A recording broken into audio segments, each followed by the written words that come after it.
اعوذ باللہ السمیع العلیم من الشیطان اللعین الرجیم بسم اللہ الرحمن الرحیم وبہ نستعین وہو خیر المعین الہی انطقنی بالہدی والہمنی التقوی۔ سب سے پہلے تو آپ سب کی خدمت میں حلول ماہ شعبان المعظم کی مبارکباد دیتے ہیں، اور آج کی خصوصیت کے ساتھ جو آج کی مناسبت ہے کہ صاحب تنقیح المقال آغا امام قانی اپنی کتاب میں جہاں مردوں کے بعد احوال نساء خواتین کا تذکرہ کرتے ہیں اور اس معظمہ کی ذات بابرکت تک پہنچتے ہیں، تو صاحب تنقیح المقال فرماتے ہیں کہ اپنی ماں فاطمہ زہرا سلام اللہ علیہا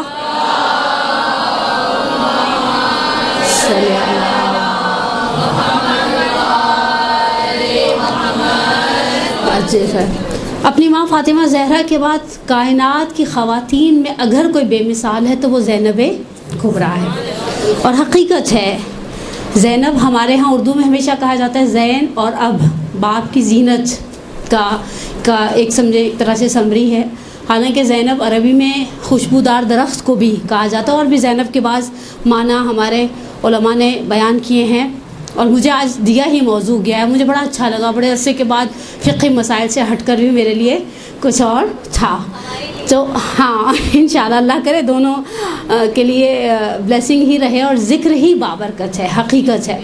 اس سے پہلے کہ میں سیرت اور شخصیت کے حوالے سے کچھ تھوڑے سی جملے، اپنی جیب سے تو میں کچھ بھی بیان کرنے کا نہ حق رکھتی ہوں نہ مجاز ہوں، اس سے پہلے کہ میں سیرت کی طرف آؤں، میں 6 یا 7 منٹ کی کچھ مقدماتی گفتگو آپ کی خدمت میں عقائد کے حوالے سے اور ایسی بابرکت ذوات یعنی جناب زینب کبریٰ لے لیں، ابو الفضل عباس لے لیں، یا ایسی شخصیات کے حوالے سے کچھ تھوڑے سے جملے آپ کی خدمت میں عرض کروں گی۔ وہ جملے شاید ممکن ہے آپ میں سے بعض کو خشک لگے، خشک اس اعتبار سے کہ ہم نے اپنے ایک مزاج بنا لیا ہوا ہے، ہم صرف وہی سننا چاہتے ہیں جو ہمارا دل چاہتا ہے، اور پھر ہم وہی دینا چاہتے ہیں جو ہمارا دل چاہتا ہے۔ اسی لیے ہم محسوس کرتے ہیں، میں نے استقبال ماہ محرم کے جو پروگرام تھا کلاس، اس میں ایک جملہ کہا تھا کہ کچھ رہ جاتا ہے کچھ بہہ جاتا ہے۔ ہم یہ نہیں سوچتے کہ ہم دے کیا رہے ہیں اس وقت، اسپیشلی عقائد کے اعتبار سے مطمئن رہیں، دشمن آپ کی نماز پر اٹیک نہیں کرتا، اسے پرواہ نہیں ہے، وہی بات بقول رہبر کبیر امام خمینی کے ہاتھ کھول کے پڑھو یا ہاتھ بند کر کے، اسے کوئی پرواہ نہیں ہے۔ آپ کے روزے پہ بھی مسئلہ نہیں آتا، آپ کے حج کے اوپر بھی کوئی بحث کھڑی نہیں ہوتی، بحث عقیدے کے اوپر کھڑی ہوتی ہے۔ اور ہم سب جانتے ہیں کہ قرآن اگر 3 حصوں میں تقسیم کیا جاتا ہے، ایک حصہ اخلاق تھا، ایک حصہ احکام تھا، اور ایک حصہ عقائد تھا، اور ہم عملی زندگی کے اندر اپنے اس عقیدے کے اندر بعض چیزوں کے اعتبار سے اتنا خدشے دار ہے۔ آپ نے دیکھا ہے کراچی کی سڑکوں پر محسوس کیا ہوگا، کراچی کی سڑکیں پہلی بارش کے بعد بہنے لگتی ہیں، کیونکہ میں نے ایک دفعہ دیکھا ہمارے ایریا میں کنسٹرکشن ہو رہی تھی، مٹی کے اوپر وہ تارکل کی لیئر بٹھا رہے تھے۔ اب یہ تارکل جو مٹی پر بچھایا گیا ہے، پہلی موسلادھار بارش اس تارکل کو اور مٹی کو بہا کر لے جائے گی۔ عقیدہ بھی ہمارا مٹی کے اوپر بچھی ہوئی تارکول کی طرح ہے، ذرا سا کچھ ہوتا ہے وہ فوراً ہی چلا جاتا ہے، پھر ہم کہتے ہیں کہ ہمارے بچے کیوں مثال کے طور پہ عقیدے کے اندر تزلزل کا شکار ہیں۔ میں لاسٹ ویک لاہور میں تھی تو وہاں بھی میں نے بچیوں سے کہا، میں نے کہا سب سے بڑا پرابلم یہ ہے کہ آپ لوگوں کے پاس عقیدہ نہیں ہے، اور جس شخص کا عقیدہ کمزور ہے اس کا عمل ممکن ہے اسے وہ فائدہ نہ دے پائے۔ تو کامن سینس کی بات ہے، میں ہمیشہ بچوں کو ایک مثال دیتی ہوں، اور یہ مثال ہمارے ایک استاد بزرگوار اپنے ایک استاد سے نقل کیا کرتے تھے کہ اگر میں آج مر جاؤں اور فرض کریں میرے مرنے کے بعد میرے ورثاء کو ایسے رحم آ جائے اور سوچیں کہ چلو الحمدللہ اہل نماز تھیں، اہل روزہ تھیں، لیکن چلو ذرا سی رحم دکھاتے ہوئے سال کی 2 سال کی 3 سال کی احتیاطاً نمازیں پڑھوا دیں، یا فرض کریں میرے ورثاء کو پتہ چلے سرے سے میری نماز باطل تھی، میرے وضو میں کوئی شبہ تھا، میرا وضو باطل تھا، خدا میرے ورثاء کو توفیق دے، انہوں نے نمازیں پڑھوانا شروع کر دی، میرے اوپر برزخ میں عذاب ہلکے ہو جائیں گے۔ اچھا فرض کریں یہی سچویشن روزے کے ساتھ ہو، انہیں پتہ چلے میرے روزوں کے اندر پرابلم تھا، وہ مجھے روزے پیچھے سے بھیج سکتے ہیں، میرے بچوں کو میرے مرنے کے بعد پتہ چلے وہ جو میں نے 8 سال پہلے حج کیا تھا وہ حج باطل تھا، فقہی اس کے اندر اشکالات تھے، وہ حج کسی کو نائب بھیجے، وہ حج کے ارکان کو انجام دے، میری حج کی ذمہ داری سے میں بری ذمہ ہو جاؤں گی. لیکن اگر میں عقیدے کے خلل کے ساتھ مری ہوں تو اب میرے بچے میری قبر پر آ کر عقیدے کے انجیکشنز نہیں لگا سکتے. تو بس فوکس کریں، اسپیشلی یہ شعبان ہماری خواتین کی گیٹ ٹوگیدرز کا ایک عظیم مہینہ ہے. عورتوں کو یہی فکر کھائی جاتی ہے کہ وہ کیا پہن کر جائیں سب سے زیادہ. حتیٰ اب آپ دیکھیے گا جنازوں والے سوٹ الگ ہونے لگ گئے ہیں، یہ جنازوں میں پہننے والا ہے، یہ کنڈل کی نیاز کے لیے بہت ہیوی نہیں ہو جائے گا، یہ رات کو شادی ہے وہاں پہن کر جائیں گے، یہ تقسیم انعامات میں پہن کر جائیں گے، یہ مدرسے میں پہن کر جائیں گے، یہ فلانے کے پاس پرسہ دینے پہن کر جائیں گے. یہی سوچتے ہوئے ہماری زندگیاں گزر جائیں گی. یا ہمارے ان کے ہاں کنڈوں کی ٹکیاں جو ہے نا وہ بڑی نرم تھیں. ہائے خدایا، سارا ہم و غم عورتوں کا فوکس ہوتا ہے کہ اللہ ہم یہ نہیں دیکھتے جس کے گھر کھا رہے حلال کھا رہے حرام کھا رہے ہیں. ان کے پچھلے سال بھی بڑے زبردست چھولے تھے، ان کے تو ہاتھ میں ذائقہ ہی بڑا، یقین کو میرا دل چاہتا ہے ہاتھ چوں لوں، ایسے چھولے بناتی ہے، وہی چھولے وہی پیاز وہی ریسیپی، بس کچھ ہے الگ سے. تو سامنے والا بڑی معصوم سی شکل بنا کے ہاں ذائقہ تو اصل میں ہاتھ میں ہوتا ہے، اور ہم بھی سر دبا کر جھکا کر کھا کر واپس آ جاتے ہیں. اچھا، ان گیٹ ٹوگیدر سے ہم نے اپنے دین کو کتنا فائدہ پہنچایا؟ ہم نے گیٹ ٹوگیدر سے اپنے دین کو، اور خصوص ہمارے پاس بہت سارے سنہرے مواقع ہیں. اب آ جائیے حضرت زینب کے حوالے سے میں نے کہا کچھ عقیدتی بحث کی جائے. سب سے پہلے ایک چیپٹر ہے ہمارے ہاں عقائد علماء عقائد امامیہ کے اندر عصمت کا. عصمت کا لفظ آپ نے سنا ہوگا. عصمت کے حوالے سے بحث ہے کہ عصمت، ہم جب بچوں کو ایک چیز سکھاتے ہیں، بہت چھوٹے بچوں کو ہی سکھانا شروع کرتے ہیں، اللہ بولے ہیں، پنجتن، امام، معصوم. انبیاء معصوم نہیں ہیں، وہ ہاں فرشتے معصوم نہیں ہیں. دیکھیں وہ بچہ تو بیچارہ بھی بولنے کے قابل نہیں ہے، ابھی ہم اس کے لیے تگودو کریں وہ بولے، جب بولے گا کہتے ہیں چپ کیوں نہیں رہتا، ٹھیک ہے نا. لیکن میرا آپ سے سوال ہے، یہ چیزیں ہم سب سکھا رہے ہیں یا نہیں سکھاتے؟ ویسے آج کل تو ہم نے مدرسے بھیجنا شروع کر دیا نا. حالانکہ میں نے پچھلے دنوں کچھ سال پہلے ایک سروے کیا تھا، جن مدارس کے اندر بچے بہت لمیٹڈ تعداد میں لیے جاتے ہیں اور ڈیلی بیسس پر بچہ جاتا ہے، بچے کو صرف 7.5 منٹ ملتے ہیں 1 گھنٹے میں. بہت دقیق کیلکولیشن تھی. بچہ جاتا ہے مدرسے میں، اٹینڈنس ہوتی ہے، بچہ جاتا ہے، دعائے سلامتی امام زمانہ پڑھی جاتی ہے، بچہ جاتا ہے، اسے سب بچوں سے سنا جاتا ہے نا. وہ ٹیچر ایک بچے کو 1 to 1 تو کوئی بھی نہیں لے کر بیٹھتا. اور یہ اس مدرسے کی بات ہے جہاں 20 سے زیادہ بچے کلاس میں نہیں اور روزانہ 1 گھنٹہ پڑھایا جا رہا ہے. آپ نے کبھی فوکس کیا؟ آپ میں سے بہت سو کے بچے ڈیلی بیسس پہ مدرسہ جاتے ہیں. ہم میں سے بات شاید ممکن ہے آپ لوگوں میں سے کوئی ایسا جو گھر پہ مدرسہ چلاتا ہے، کتنا کوالٹی ٹائم دیتا ہے. آگے کے چونچلے، بعد کے چونچلے، وہ نیاز کی تقسیم، لائنیں بن رہی ہیں، بچے مدرسے سے نکل رہے ہیں، کسی کو وین لینے آ رہی ہے، کسی کو ابا لینے آ رہے ہیں، کسی کو اماں لٹک کر لینے آ رہی ہے. یہ بچہ مدرسہ جا رہا ہے یا میرے پاس گھر میں بیٹھا اور میں نے اسے سکھانا شروع کیا اللہ 1، پنجتن 5، امام 12، معصوم 14. انبیاء کے بارے میں کیوں نہیں آپ نے اسے کچھ کہا؟ جواب دیں. 1 منٹ چپ کر جاؤں؟ چپ شاید زیادہ اچھی لگوں آپ کو. میں ابھی لاسٹ میری اتفاق سے سیٹرڈے کو غسل و کفن کا سیشن تھا، 2.5 گھنٹے بولنے کے بعد میں نے کہا 2 دن بولنے کے قابل نہیں رہوں گی. میرے بچے کہ اچھا امی کی داڑھ میں درد ہے یا بہت بول کر آ گئی ہیں، اب مزید ہمت نہیں رہی. انبیاء معصوم نہیں تھے کیا ہمارے عقیدے میں؟ تھے نا؟ تھے. اوکے آگے چلیے.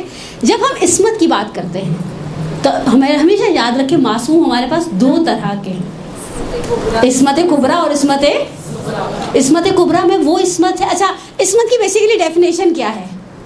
اس عصمت کے ساتھ ایک اور چیز اس ہماری شریعت کے اندر ہے، وہ ہے لفظ عادل، عدالت.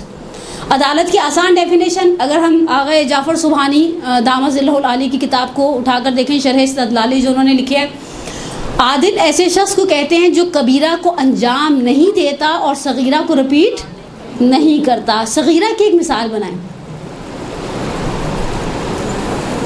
آپ لوگ مدرسے والے ہیں، مجھے آپ سے امید نہیں تھی آپ لوگ ایسی خاموشی سے میرا سامنا کریں گے. دیکھیں، پیش امام عادل ہونا چاہیے، گواہ عادل ہونا چاہیے. طلاق کے سیغے 2 عادل مردوں کے سامنے پڑھے جائیں گے. چاند کی گواہی 2 عادل مرد دیں. کسی کی عدالت کی بحث تو بہت جگہ آتی ہے نا.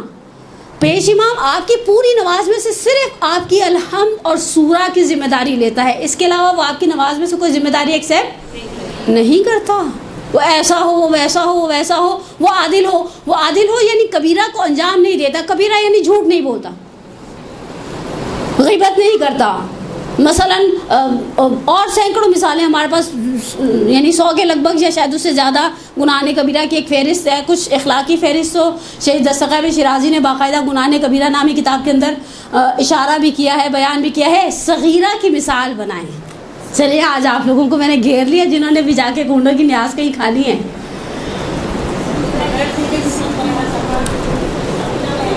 صغیرہ کی آسان مثال کسی کے سلام کا جواب نہ دینا. صغیرہ کی دوسری آسان مثال واجب نماز کو بغیر عذر کے توڑ دینا. یعنی ٹھیک ہے، اب ہم آگے اس سے زیادہ بحث نہیں کریں گے. صغیرہ کو ریپیٹ نہیں کرتا، کبیرہ کو انجام نہیں دیتا، لیکن یہ معصوم نہیں ہے، اس کے اندر سہو و نسیان کا عمل دخل ہے. اور سینکڑوں مثالیں ہمارے پاس علماء کے احوال کے اندر پڑی ہوئی ہیں. فتویٰ دینے کے اندر کوتاہی کر دی، فلاں جگہ پر کوتاہی کر دی، وہاں امام زمانہ مدد کے لیے آئے، وہاں کسی اور کو بھیجا مدد کرنے کے لیے. اب یہ عادل کی بحث کو چھوڑ دے، معصوم کے اوپر آئے. معصوم وہ ہے جس کے اندر سہو و نسیان کا بھی عمل دخل نہیں ہے. جب ہم کہتے ہیں نا معصوم 14 ہیں، عصمت کبریٰ ہے، یہ وہ عصمت کبریٰ ہے جو ان کے عہدے کا تقاضا ہے. پیغمبر کی نبوت کا تقاضا یہ کہ وہ معصوم ہوں. امیر المومنین کی امامت کا، ولایت کا تقاضا یہ ہے کہ امیر المومنین علیہ الصلوۃ والسلام معصوم ہوں. جناب زہرا سلام اللہ علیہا، اور اس کے بعد پھر ہمارے پاس مزید جو 11 ائمہ اطہار کی فہرست ہے. کیا عصمت ان پر منحصر ہے؟ نہیں. میں آپ کی خدمت میں 4 چھوٹی چھوٹی سی مثالیں دیتی ہوں. معصومین صغریٰ یعنی یہ وہ لوگ ہیں جن کی زندگی میں گناہ کا تصور، گناہ کا، دیکھیں معصوم کی ایک ڈیفینیشن جہاں وضاحت کرتے ہیں ہمارے علماء علم کلام، وہاں یہ بھی فرماتے ہیں کہ اس کے اندر گناہ کا قصد بھی نہیں ہے. اور سب سے پیاری مثال آقا محسن قراتی نے دی. کہا آپ کہ انسان سوچے وہ کیسے کوئی شخص ہے جو گناہ کا تصور نہیں کر سکتا. تو آقا قراتی نے مکتب رسول میں، ان کی کتاب اردو میں موجود ہے، اس میں ایک مثال انہوں نے کہا بعض کاموں کے معاملے میں ہم بھی معصوم ہیں. ہم نے کبھی سوچا کہ ہم اس بلڈنگ کی چھت پر، یہ تو ویسے 3-4 منزلیں ہیں ہماری بلڈنگ کی چھت پر، میں نے کبھی نہیں سوچا میں بلڈنگ کی چھت پر چڑھ جاؤں اور چھلانگ لگا دوں. اس عمل کی نسبت میں معصوم ہوں. ایک، ہم نے کبھی سوچا گھر میں گوشت آتا ہے، سب کے آتا ہے، کسی کے یہاں چکن، کسی کے یہاں مٹن، کسی کے یہاں بیف، کچا گوشت کھائیں. کبھی سوچا؟ گھن آئی نا، سوچ کے گھن آتی ہے. ہم تو کچا دودھ نہیں پیتے، کچا گوشت، کچا پکا کھا لیتے باربیکیو کے نام پر، لیکن خالص کچا گوشت کھانے کے روادار نہیں ہیں. اچھا فقہی اعتبار سے حرام ہے یا حرام نہیں ہے یہ بھی ہمیں نہیں پتا. آپ کو پتہ ہے کہ فقہی اعتبار سے کچا گوشت کھانا جائز ہے یا جائز نہیں ہے؟ آئیڈیا نہیں ہے نا. آپ کہہ بھی نہیں سکتے کہ حرام ہے یا حلال. خود اس عمل کی نسبت ہم نے بھی کبھی نہیں سوچا اللہ میں کہ ہم کچا گوشت گھر میں آیا اس میں سے تھیلی میں سے بوٹی نکالیں، دھوئیں اور کھا لیں. نا، کبھی سوچا بھی نہیں. ہمیں سوچ کر گھن آتی ہے. جو اولیاء خدا ہے انہیں غیبت کرنے سے گھن آتی ہے. جیسے میں نے آپ کے سامنے ایک مثال دی ہے کہ میں کچھ چیزوں کے بارے میں سوچ بھی نہیں سکتی، اسے اس چیز کا باطن معلوم ہے. میں اور آپ ذبیحہ کا، حلال گوشت، جانور کا کچا گوشت کھانے کے بارے میں سوچ نہیں سکتے. مرغی کی بوٹی اٹھائیں اور کھا لیں، اور بکرے کی بوٹی اٹھائیں اور کھا لیں. وہ جو ولی خدا ہے وہ جانتا ہے غیبت کرنا ایسے ہی ہے جیسے اپنے مردہ بھائی کا گوشت کھائے. یہ قرآن کہتے نا، کیا یعنی جو غیبت کرنا ہی ایسی ہے، یاکل لحم اخیہ میتا فکرہتموہ. خود قرآن میرے اور آپ کے مزاج کو جانتے ہوئے کہتے ہیں ہم جانتے تم اس کام سے گھن کھاتے ہو. تو پس معصوم ان 14 معصومین کے جو صاحبان عصمت کبریٰ ہیں. میں 4 مثالیں آپ کی خدمت میں عرض کروں اور جناب زینب کی طرف چلی جاؤں. سب سے پہلا نام جو لیا جائے گا وہ خود بابرکت، نام بابرکت ہے جناب زینب کبریٰ سلام اللہ. اللہم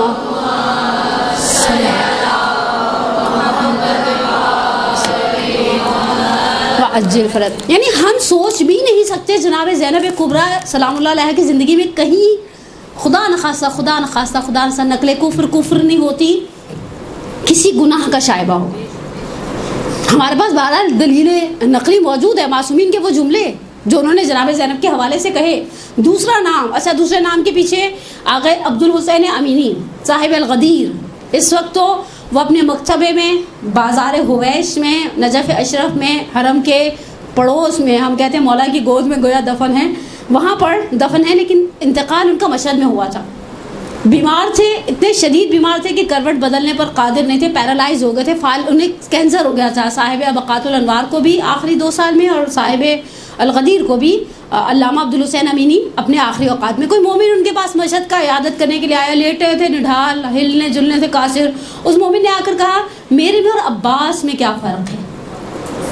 آغا اتنے غصے میں آئے، اتنے غضبناک ہوئے، کہنے لگے تم کیا سمجھتے ہو، یعنی وہ ان کا کوئی مقام اور منزلت نہیں ہے؟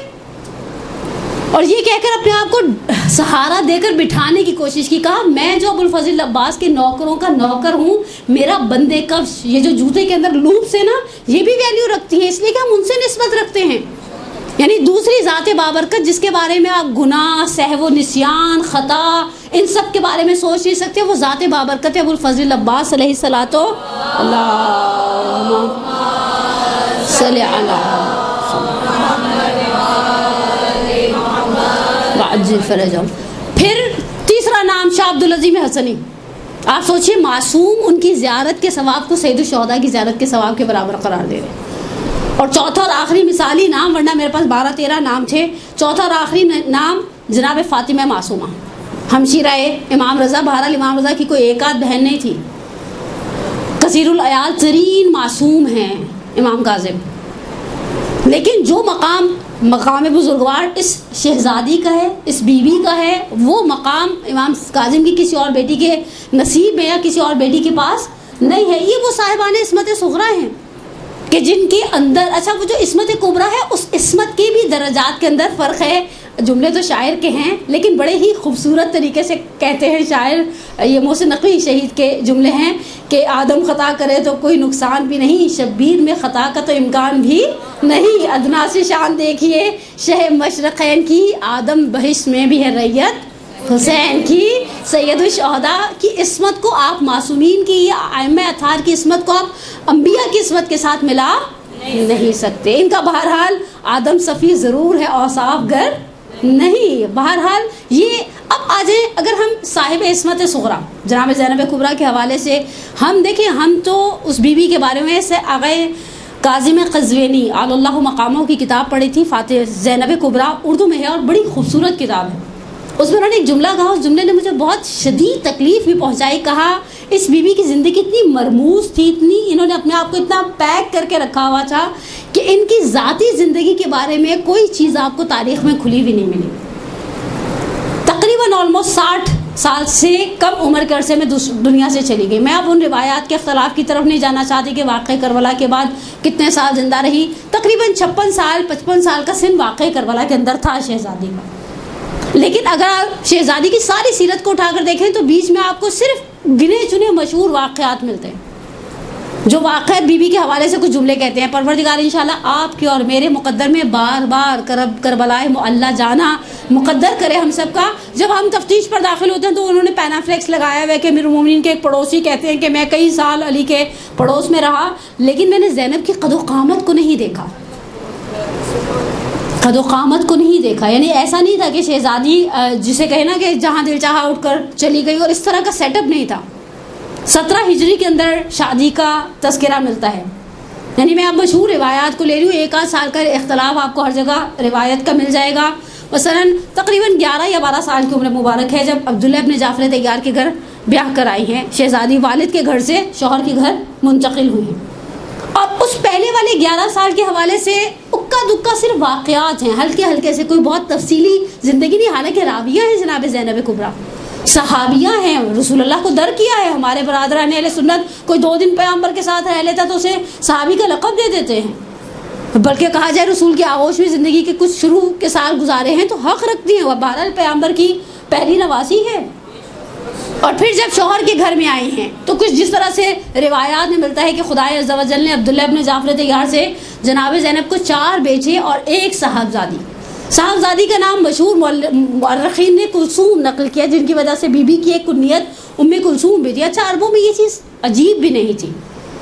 مولا کی جناب سیدہ سے جو 2 بیٹیاں تھیں دونوں کے نام زینب تھے اور دونوں کی کنیت ام کلثوم تھی. اس وجہ سے بعض جگہ تشابہ اسمی ہوا ہے بعض روایات کے بارے میں. مثلا آغا کاظم قزوینی نے کہا کہ وہ جو 19 رمضان والی روایت ہے وہ جناب زینب کے گھر کی ہے، ورنہ ہم ہمیشہ ابھی تک پڑھتے چلے آئے تھے کہ جناب ام کلثوم کے گھر مدعو تھے اور بیٹی نے دسترخوان بچھائے، افطار کا نمک اور دودھ رکھا.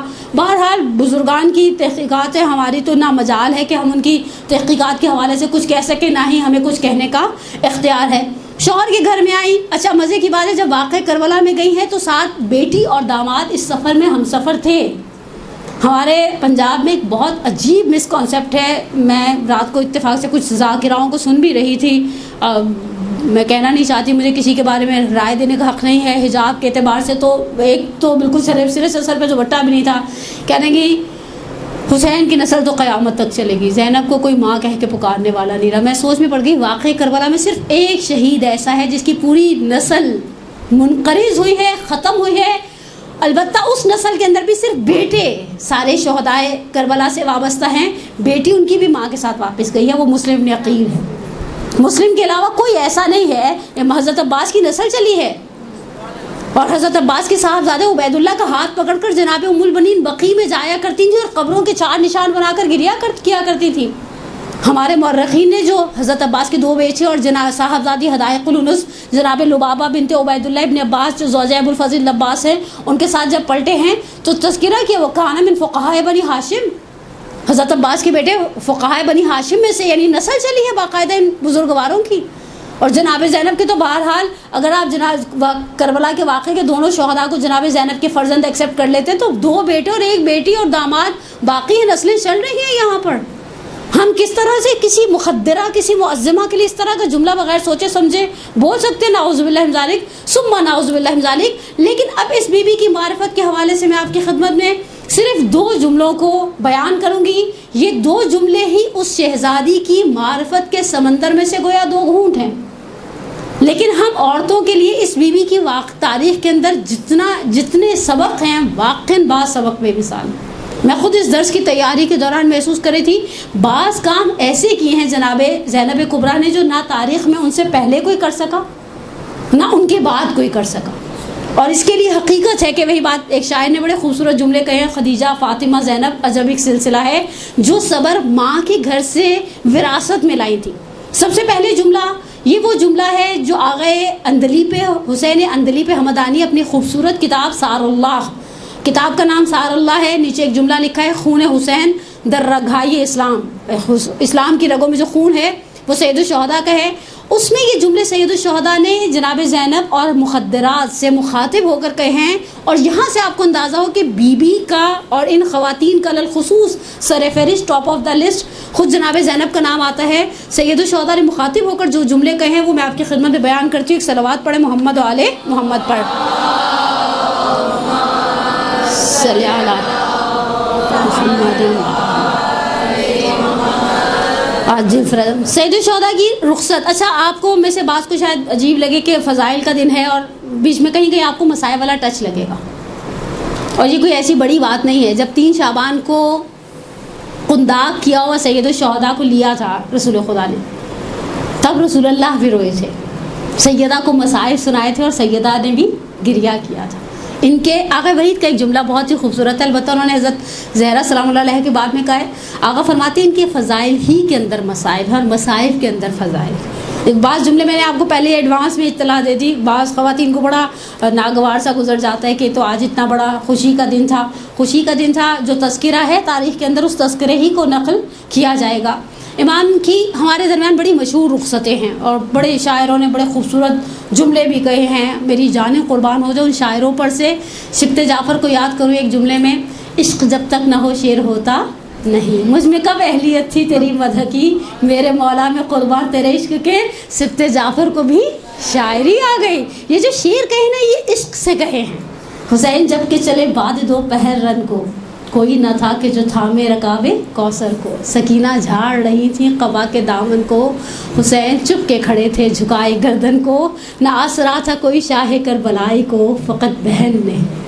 یہ جملہ بہت تکلیف دہ, فقط بہن نے کیا تھا سوار بھائی کو. آغائے اندلیب حمدانی نے اسے بہار سے نقل کیا اور بعض دوسرے مصادر سے روایت کو نقل کیا. سید الشہداء نے خواتین کو خیمت النساء میں, ایک بڑا خیمہ تھا, وہ عورتیں ساری کربلا کے میدان میں باہر سید الشہداء کے ساتھ خواتین تھیں.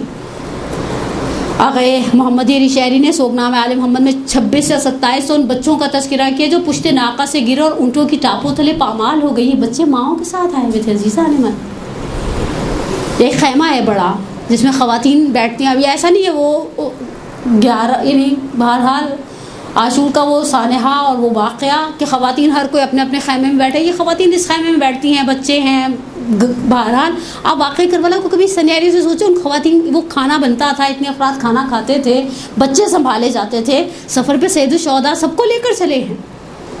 اور یہاں پر آغا اندلیبی حمدانی نے بہت خوبصورت جملے نقل کیے. کہا ابراہیم نے جب اپنی ذریت کو چھوڑا تھا نا تو ایک جملہ کہا تھا, رب انی اسکنت من ذریتی بواد غیر ذی زرع. خدایا دیکھ میں اپنی ذریت کو یہاں چھوڑ کر جا رہا ہوں, چاروں طرف مجھے مکہ کی سرزمین پر کوئی کھیتی, کوئی نخل, کوئی کچھ بھی نظر نہیں آتا نا, سامنے ہر طرف لق و دق صحرا ہے. مجھے نہیں معلوم حضرت ابراہیم مڑ مڑ کر دیکھ رہے تھے یا نہیں دیکھ رہے تھے. کہا خدا نے کہا کہ ٹھیک ہے ہم اسے مامن قرار دیں گے, ہم اسے مسکن قرار دیں گے, ہم یہاں اپنا گھر بنائیں گے. تو خدا نے ذریت ابراہیم سے زیادہ احترام رکھا ذریت سید الشہداء کا. خواتین کو جمع کیا, کچھ جملے کہے, مقتل نے ان جملوں کو محفوظ کیا. امام حسین نے فرمایا کہ وَاسْتَعِدُّوا لِلْبَلَاءِ, اپنے آپ کو مصیبت کے لیے تیار کر لو. وَاللَّهُ مُحَافِظُكُمْ وَحَامِيكُمْ, خدا انشاءاللہ تمہارا مددگار ہے, خدا انشاءاللہ تمہاری حمایت کرے گا. وَاللَّهُ يُرَاكُمْ صُبَاحًا, اللہ میاں دیکھے گا تمہیں اس حال میں کہ تم کس طرح سے بے ناکاؤ, بے کجاوا پالا اونٹوں پر سفر کرایا جائے گا. اس کے بعد امام نے کچھ جملے کہے. کہا کہ خدا اس مصیبت کے مقابلے میں تم لوگوں کو بہترین اور عظیم اجر دے گا, اور خدا اس مصیبت کے مقابلے میں تمہارے دشمنوں کو بدترین عذابوں میں اور انواع و اقسام کی بلایا میں مبتلا کرے گا. دیکھو تم کوئی ایسا کام نہیں, کوئی ایسی بات نہیں منہ سے نکالنا جو تمہاری قدر و قیمت کو کم کر دے. اچھا یہ جملہ آپ اپنے ذہن میں رکھیے گا. یہ جو آخری جملہ ہے نا, اس میں سب سے بڑا, یعنی میری سینیریو کے مطابق, میری نگاہ کے مطابق سب سے بڑا سبق جناب زینب کی زندگی کا اس ایک جملے کے اندر چھپا ہے. کوئی منہ سے ایسی بات نہیں نکالو گے جو تمہاری قدر و قیمت کو کم کر دے. اب میں تاریخ اسلام کی 2 اور مثالیں دوں, اور اسی جملے پر واپس آ کر اس بات کو یہاں تک سمیٹ کر امام صادق کے جملے کی طرف چلی جاؤں. آپ کے ذہن میں واقع کربلا ہے 61 ہجری 10 محرم, جو خاندان پیامبر پر گزر گئی. سید عبداللہ فاطمی نیا نکتہاز گفتہا نامی کتاب میں ایک جملہ نقل کرتے ہیں. کہتے ہیں میں ایک سنی عالم سے کانفرنس میں ملا, 350 صفحے کی کتاب لکھی تھی حسین کی عظمت اور سید الشہداء کی مظلومیت پر. میں نے ان سے کہا اگر آپ اس کی سمری بنانا چاہیں تو بنا سکتے ہیں. کہا ایک جملے میں. سید فاطمی نیا کہتے ہیں میں حیران ہو گیا, ایک 350 صفحے کی کتاب کو کوئی ایک جملے میں کیسے سمری بنا سکتا ہے. میں نے اس سنی عالم دین سے کہا سمری بنائیے. کہا حسین کے ساتھ وہ کیا اخشعرت بہ الجلود, جس کو سننے کے بعد رونگٹے کھڑے ہو جاتے. اور مجھے نہیں معلوم حسین کی بہن نے یہ سب کیسے دیکھا. پہلا سینیریو جو آپ کی خدمت میں نقل کر رہی ہوں, 3 یا 4 ہجری 15 شوال المکرم, میدان احد. تاریخ میں ایک جملہ ہے, رسول اللہ پہنچے میدان احد میں, رسول اللہ کی آنکھوں سے آنسو جاری تھے, محاسن سے گر رہے تھے, داڑھی سے آنسو گر رہے تھے. رسول کو پتہ چلا ان کا شیر دل جری چچا میدان احد میں زمین پر لاش گری ہوئی ہے. ہم سب جانتے ہیں ہندا نے لعنت بھیجے نا زیارت عاشورہ میں, آکلت الاقباد اللعین ابن اللعین لا لسان کا و لسان نبی. ہندا نے جگر نکالنے کی کوشش کی تھی, حمزہ کی لاش کا مصلاح کر دیا گیا تھا, لاش کی بہت بے حرمتی ہو گئی تھی. رسول اللہ کھڑے ہیں, صحابہ پاس کھڑے ہیں, تاریخ گواہ ہے. میدان احد کی 15 شوال کی تاریخ میں حمزہ کی میت پر گریا کر رہے ہیں. کسی نے پیچھے سے آ کر رسول اللہ کے کان میں ایک جملہ کہا, یا رسول اللہ صفیہ بنت عبد المطلب آ رہی ہیں. صفیہ کا اور حمزہ کا آپس میں بہن بھائی کا رشتہ ہے. صفیہ آ رہی ہیں شہدائے احد کی قبروں پر, اسپیشلی اپنے بھائی کو. صفیہ کو بھائی سے بہت محبت بھی تھی, وہ جناب عبد المطلب کے بچے بھی بہت سارے تھے, لیکن جناب صفیہ کو بہت محبت تھی حمزہ سے. رسول اللہ نے بلال سے, بعض روایات کے مطابق بلال سے کہا جاؤ جا کر صفیہ کو روک دو, جہاں پر بھی ہیں صفیہ میدان احد میں. انہوں نے صفیہ کو روک دیا. پہلا کام یہ کہ اپنے کندھوں سے ابا اتاری, حمزہ کے اوپر ڈالی. حمزہ قد دراز تر تھے, حمزہ کا جسم پوری طرح ڈھکا نہیں. میدان احد سے جھاڑیاں جمع کرنا شروع کی, پنڈلیوں کو ڈھانپ دیا. صحابہ نے کہا یا رسول اللہ کیا کر رہے ہیں. کہا جاؤ اب بلال سے کہو صفیہ کو لے آئیں. کہا کیا کر رہے ہیں یا رسول اللہ. کہا وہ جو آ رہی ہے نا, وہ اب میرے الفاظ میں رسول اللہ کے جملوں کا مفہوم اور خلاصہ, وہ جو آ رہی ہے نا وہ اس کی بہن ہے. اور یہ کہنے کے بعد صفیہ آئیں, بھائی کو دیکھا, بھائی کے جسم کو دیکھنے نہیں دیا. آپ نے یہ جملہ سن لیا, آپ کے ذہنوں کے اندر یہ نقش. اچھا رسول اللہ کی 23 سالہ زندگی کا دردناک ترین دن احد کا دن ہے. واپس جب مدینے میں آئے نا، دیکھا مدینے کے ہر گھر سے گریے کی آواز بلند ہے. پلٹ کر صحابہ سے کہا حمزہ پر رونے والا کوئی نہیں ہے. حمزہ کو اس چیز نے اتنا اریٹیٹ کیا، اپنے گھروں کو گئے، اپنی عورتوں سے کہا اپنے مردوں کو بعد میں رونا، پہلے جا کر رسول اللہ کو حمزہ کا پرسہ دو.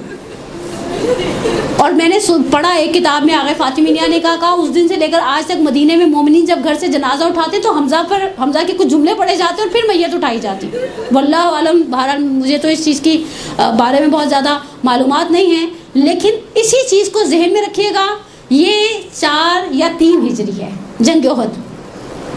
اب 11 محرم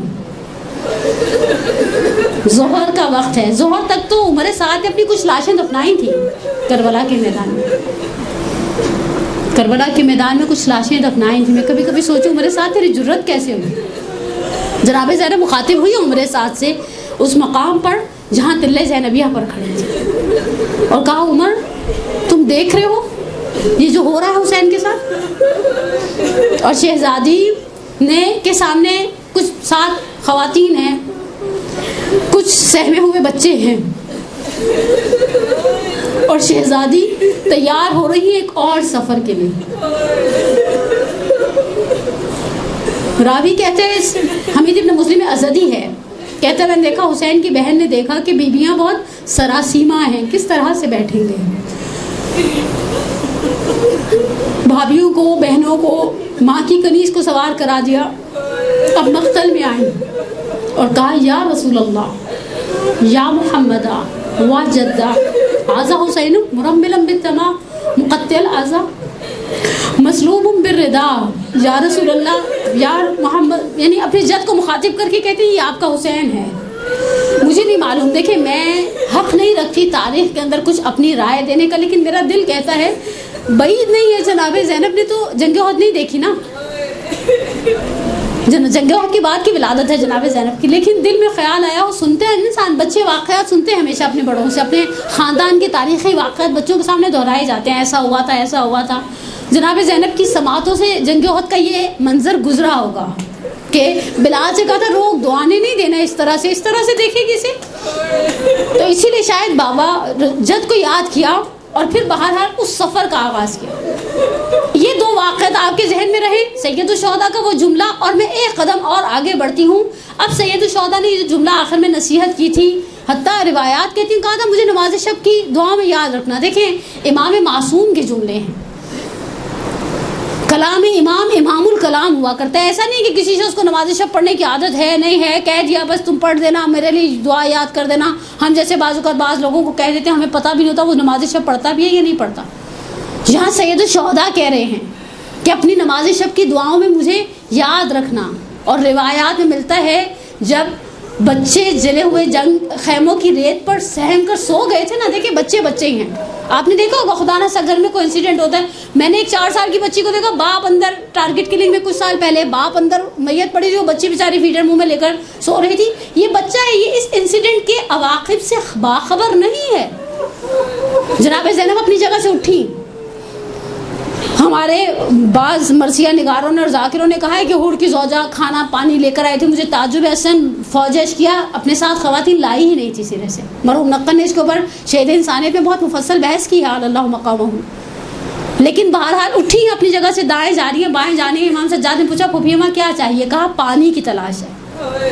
کہا پانی کیا کریں گی؟ مرحوم نقل نے ایک بڑا خوبصورت جملہ کہا ہے، کہا آپ کے خیال میں حسین کی اس شہادت کو بھول کر سید جناب زینب اتنی مغلوب ہو گئی ہیں اپنے فطری تقاضے سے کہ پانی کو یاد کرے؟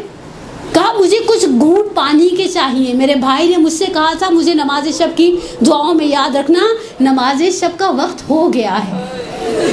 ہمارے ہاں ایک جنازہ اٹھتا ہے. اب میرا پہلا سبق ہر اس مومنہ کے لیے، ہم میں سے دیکھیں ہم انسان ہے، اس دنیا میں آیا ہے، اقربا کے صدمے سے ہے بغیر دنیا سے جانے والا نہیں ہے. خدا نہ خواستہ، بلکہ میں محسوس کرتی ہوں جتنا کبھی کبھی انسان کی لمبی عمر ہوتی جاتی ہے ویسے ویسے اس کی مصیبتیں، اس کے آلام بڑھتے جاتے ہیں. صرف آپ کے ذہن کو تھوڑا سا تقریب ذہن کے لیے ایک مثال دیتی ہوں. حکایات انبیاء میں ایک واقعہ ملتا ہے، حضرت جبرائیل آئے تھے حضرت سلیمان بن داؤد کے لیے آب حیات لے کر. حضرت جیسے ہی لے کر آئے حضرت سلیمان کے سامنے، وہ مصاحب وہ دربار آپ نے واقعات سنے ہوں گے حضرت سلیمان بن داؤد کے، اس سلطنت کے اور اس دربار کے اور اس کی خوبصورتی کے اور اس کے جاہ و شم کے. جیسے ہی جبرائیل لے کر آئے آب حیات، سلیمان بن داؤد نے سب مصاحبوں سے درباریوں سے پوچھا کہ تم لوگوں کا کیا مشورہ ہے، یہ آب حیات پی لوں؟ سارے کے سارے کہنے کہ ہمیں دیتا تو ہم تو ضرور پی لیتے۔ اچھا، ان مصاحبوں میں، ان کمپینینز میں جو ساتھ والے ہوتے ہیں ان کے اندر ایک بندہ کم تھا۔ سلیمان بن داؤد علیہ السلام نے کہا کہ اسے لے کر آؤ۔ وہ بندہ دربار میں لائے گا، سلیمان بن داؤد علیہ السلام نے پوچھا کہ یہ آب حیات ہے، یہ جبرائیل امین ہے، یہ میرے لیے لے کر آئے ہیں، آفر ہے، نیسیسری نہیں ہے، پیوں یا نہ پیوں؟ حضرت اس آنے والے شخص نے، اس کا نام میرے ذہن سے اسکپ ہو گیا، اس نے پہلا سوال کیا، کیا صرف آپ کے لیے لایا یا پوری فیملی کے لیے لایا؟ سلیمان بن داؤد نے بڑے اس سے کہا میرے لیے لایا، میں اللہ کا نبی ہوں، ایسا تھوڑی یہ آفر ساری فیملی کے لیے ہے، ایسی یہ پاکستانی حکومت ہے جیسی آفریں پوری فیملیوں کو دیتی ہے وزیروں کی، وہ اللہ کے نبی ہیں، وہ عہدہ نبوت کا حضرت سلیمان علیہ السلام کے پاس ہے۔ کہا یا نبی اللہ کبھی مت پیجیے گا۔ اچھا سوچیں، 50 بندے کہہ رہے ہو پی لو پی لو پی لو، ایک بندہ کہہ رہا ہو نہ پیو نہ پیو نہ پیو، انسان خود بخود کنفیوز ہو جائے گا، جیسے ابھی آپ لوگ کنفیوز ہو رہے ہیں کہ کیوں نہ پیے، ہم بھی ہوتے تو ہم شاید پینے میں دریغ نہیں کرتے۔ حضرت سلیمان بن داؤد نے کہا کہ یہ سب کہہ رہے پی لو، کہا ان کی بات مانی تھی تو مجھے کیوں بلایا؟ یہ وہی حال ہے، مجھ سے کوئی مسئلہ پوچھتے کہتے ہیں ہم نے مولانا صاحب سے پوچھے، میں نے کہا ان سے پوچھے تو مجھ سے کیوں پوچھ رہے ہیں؟ یا آپ ان کی توہین کر رہے ہیں یا آپ میری بے عزتی کر رہے ہیں۔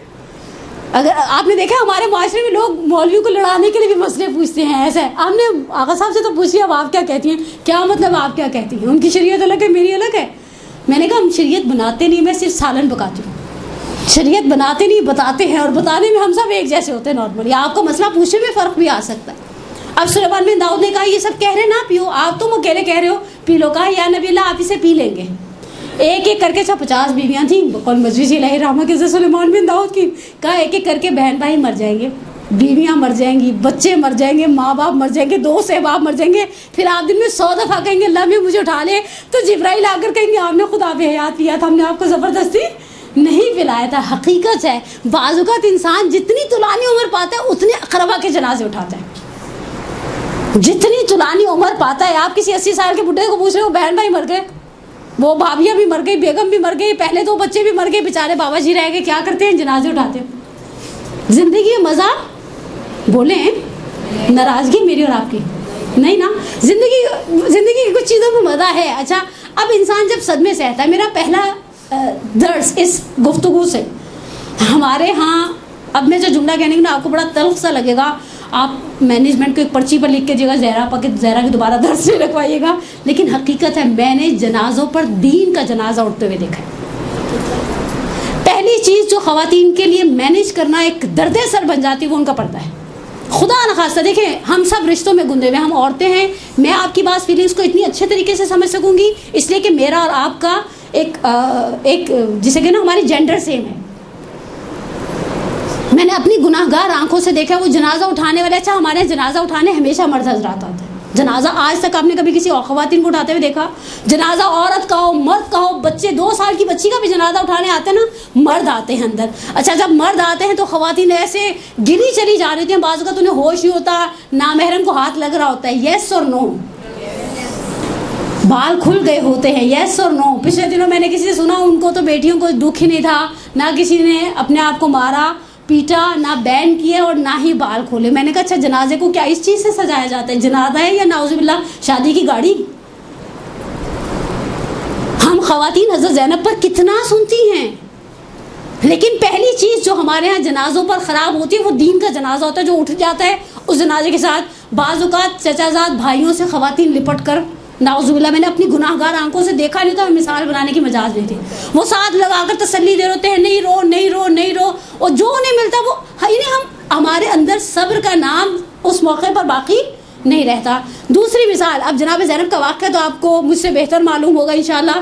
دوسری چیز نماز، اکثر گھر والے کو نماز کا کوئی اتنا خاص ہوش، البتہ میں نے اسی کراچی کے اندر کسی کے جنازے پر دیکھا، ہم وڈو کے ساتھ افسوس کرنے کے لیے کھڑے تھے اور وہ اللہ اکبر کہہ کے نماز پڑھ رہی تھی۔ ایسے لوگ ہمارے درمیان موجود ہیں، وہ معصوم نہیں ہیں، وہ ہماری طرح خطاؤں سے سہو و نسیان سے بھرے ہوئے انسان ہیں، لیکن وہ خدا سے صبر مانگتے ہیں اور خدا انہیں صبر دیتا ہے۔ ہم نے صبر مانگا بھی تو نہیں، ایسے مصیبت کے موقع پر کہتے خدائے انا للہ و انا الیہ راجعون۔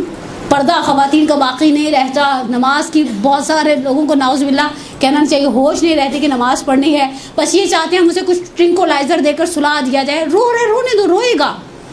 جب ابراہیم کا انتقال ہوا تھا پیامبر کی آنکھوں میں آنسو تھے. آغا جعفر سبحانی فرازہائیہ زندگانی پیامبر اسلام میں ایک مثال بناتے ہیں، کہتے ہیں کسی نے جا کر بڑی طنز والے لہجے سے، سارے تو چاہنے والے نہیں تھے نا، خالص نہیں تھے، کہا کہ یا رسول اللہ ہمیں کہتے ہیں صبر کرو صبر کرو صبر کرو، اور خود آپ کی آنکھوں میں آنسو ہیں. اللہ کے رسول کے جملوں کا مفہوم ہے دل کو آگ لگتی ہے، آنکھ سے آنسو بہتا ہے. لیکن ہم خاندان پیامبر زبان سے کوئی ایسا جملہ نہیں نکالتے جو خدا کی مرضی کے خلاف ہو. تیسرا درس یہی ہے. پہلا جملہ خدا نخواستہ دیکھیں اولاد کا وہ میر انیس کے مرثیے واقعی حق ہے. اے مومنو اولاد کا مرنا بھی غضب ہے، اولاد کا مرنا بھی غضب ہے. ہم بعض اوقات جنازوں پر اگر کسی مومنہ کے جوان سال بچے کا یا بچی کا انتقال ہو جائے تو ہم کہتے ہیں اس کی آئی مجھے کیوں نہیں آئی. سید الشہداء نے جناب زینب سے کیا کہا تھا؟ وَاسْتَعِدُّوا لِلْبَلَاءِ وَاللَّهُ مُعَافِدُكُمْ وَمُحَامِيكُمْ. آخری جملہ امام حسین کا کیا تھا؟ منہ سے کوئی ایسی بات نہیں نکالو گی جو تمہاری قدر و قیمت کو کم کر دے. یہ قضاء و قدر ہے، یہ قضاء و قدر ہے. اس کے سامنے کوئی ڈٹ سکتا ہے؟ ہم اگر خدا نہ سے ایک قریبی عزیز چلا گیا ہے ہم اب اس کو واپس لا سکتے ہیں؟ ہم میں سے کوئی بھی واپس لانے کی صلاحیت نہیں رکھتا. یہ خدا کی سنت نہیں ہے. لیکن ہمارے ہاں کفر آمیز جملے بولے جاتے ہیں. سید الشہداء نے جناب زینب سے کہا کوئی ایسا جملہ نہیں بولنا جو قدر و قیمت کو کم کر دے. رسول خدا نے کہا کہ ہم گریا کرتے ہیں، دل کو آگ لگتی ہے، آنکھ سے آنسو بہتا ہے. زبان سے ہم خاندان پیغمبر کوئی ایسا جملہ نہیں نکالتے جو خدا کی قدر و قیمت، خدا کی مرضی کے خلاف ہو. ہمارے ہاں مصیبت میں سب سے پہلے ہماری زبان کنٹرول سے باہر ہوتی ہے. اس کی آئی مجھے آ جاتی، لوگوں کے بچوں کو کچھ نہیں ہوتا، ہمارے گھر میں ساری مصیبتیں آتی ہیں. حتیٰ میں نے کسی کے انتقال پر ان کی زوجہ سے کسی کو یہ کہتے ہیں ہم بڑا صلہ رحم کرتے تھے، اور آپ لوگ کہتے ہیں مولوی حضرات صلہ رحم سے عمر لمبی ہوتی ہے، یہ تو جوانی میں ہی مر گئے. اور اگر کسی گھر میں دادا زندہ ہے، الزائمر کا شکار ہے، بڑھاپے کی بیماری میں مبتلا ہے، اور گھر سے کوئی جوان میت اٹھ جائے تو پھر ہم کہتے ہیں اللہ میاں اس کی بجائے اس کے پاس کیوں نہیں بجائے؟ نہیں، اللہ میاں کو اوپینین دے رہے ہیں. ہم خدا سے کہیں گے خدا تو نے کس کے لیے ملک الموت کو بھیجنا اور کس کے لیے ملک الموت کو نہیں بھیجنا. اس کو اپنا کام بہت اچھی طرح سے کرنا آتا ہے. پہلی چیز جو جناب زینب کی زندگی کا سب سے اہم ترین سبق ہے. اب آگے اگلا اسٹیپ دیکھیے. اس مثال کو دیکھ کر میں امام صادق کے جملے کی طرف چلی جاؤں. جب دربار عبید اللہ ابن زیاد میں پہنچی ہے، ہمارے پاس دو معروف خطبے ہیں جناب زینب کے حوالے سے مقاتل کے اندر، ایک کوفہ کے اندر ایک شام کے اندر. اچھا شام کے کوفے کی ٹون ہی الگ ہے.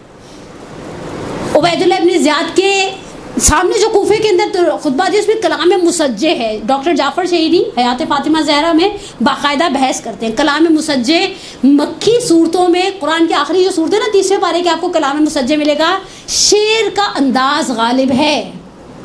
مثال کے طور پر سورہ کوثر کو اٹھا لیں، سب سے چھوٹا سورہ بسم اللہ الرحمن الرحیم انا اعطیناک فصلی لربک انا شانئک هو. اچھا یہ چیز آپ کو آخری سوروں میں ملے گی، یہی چیز آپ کو امیر المومنین کے کلام میں ملے گی. کلمات کثار میں سے دوسری مثال مولا کائنات کے نہج البلاغہ میں جو آخری میں گولڈن سینگز ہیں کلمات کثار ہے. مولا کہتے ہیں التقلل ولا التوسل من لم یؤت قائدا لم یؤت قائما والدهر یومان یوم لک و یوم علیک اذا کان یوم لک فلا تبتر واذا کان یوم علیک فاصبر. یعنی یہ جو ردم جسے کہا جاتا ہے نا یہ ردم ہے. یہ کلام مسجع آپ کو جناب سیدہ کے اس خطبے کے اندر نظر آئے گا جو انہوں نے دربار میں فدق کے معاملے میں دیا ہے. اور عبید اللہ ابن زیاد نے طنز کیا ہے پلٹ کر کہ اے عورت تو کلام مسجع کہتی ہے، تیرا باپ بھی کلام مسجع کہتا ہے. میں یہاں ڈاکٹر جعفر شہیدی نے اس خطبے کو تھوڑا سا کمپیئر کیا ہے جناب سیدہ کے خطبے کے ساتھ. میں صرف ایک جملہ ڈاکٹر جعفر شہیدی آل اللہ مقامہ کی روح کو آغائے امینی کے معاصر میں سے تھے، ان کے کلاس فیلوز میں سے تھے، اور علماء تشیع میں ایک بڑا درخشاں نام ہے ڈاکٹر جعفر شہیدی کا. ایک جملہ کہوں، جناب زہرا نے جب خطبہ دیا تو اپنے کیپٹل میں تھی. حامی اور ناصر مددگار پاس تھے، مولا پاس تھے، سلمان فارسی پاس تھے، عمار یاسر پاس تھے، ابو ذر مقداد اور اس طرح کے بزرگواران بنو ہاشم کے پاس تھے.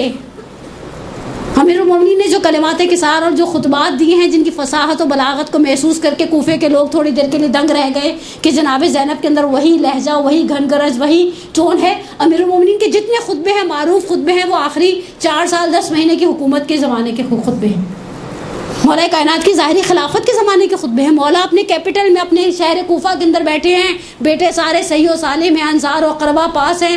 مولا پرسکون ماحول سے اپنے گھر سے جاتے ہیں, مسجد کے اندر خطبہ دیتے ہیں, گھر پلٹ آتے ہیں, مولا میں آپ کی بیٹی پر قربان ہو جاؤں. بیسیکلی ایک ریسائٹر کو کہیں پر چھوٹی تقریر کرنی پڑے, بڑی تقریر کرنی پڑے, 3 چیزیں ہمیشہ چاہیے ہوتی ہیں. سب سے پہلی چیز پیس آف مائنڈ.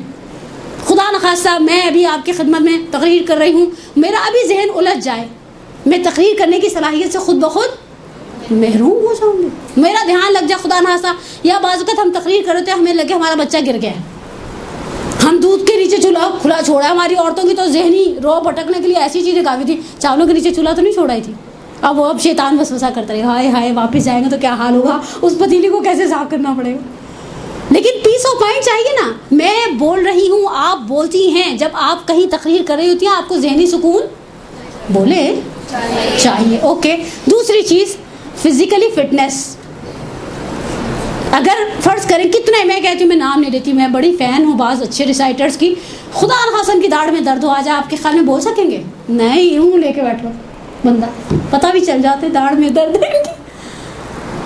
انسان کو فزیکلی فٹنس چاہیے. اور تیسری چیز سننے والا مجمع تیار چاہیے. آپ سارے آپس میں باتیں کرنے لگ جائیں, میرا خیال ہے یہاں کسی اچھے خطیب کو بھی لا کر بٹھا دیں تو وہ تقریر کرنے کے قابل نہیں رہے گا. جناب زینب کے پاس تینوں چیزوں کی کمی تھی, تینوں چیزوں کی کمی تھی. میں صرف کبھی چشم تصور سے سوچتی ہوں, میں نے اپنی زندگی میں ایک مجلس ایسی پڑھی, ہمارے قریبی اعزاء میں سے تھی, سامنے نیچے سلیبس برف کی سیلیں رکھی جاتی نا میت کی شدید گرمی کے عالم میں, وہ ان کے بچے ان کے داماد لا کر رکھ رہے تھے, اور بیٹیاں بھی نڈھال پڑی, جو جنازوں پر پڑھی جاتی ہیں. بہت دیر تک میں مجلس پڑھ ہی نہیں پائی, مجلس کے درمیان میری اپنی طبیعت خراب ہو گئی.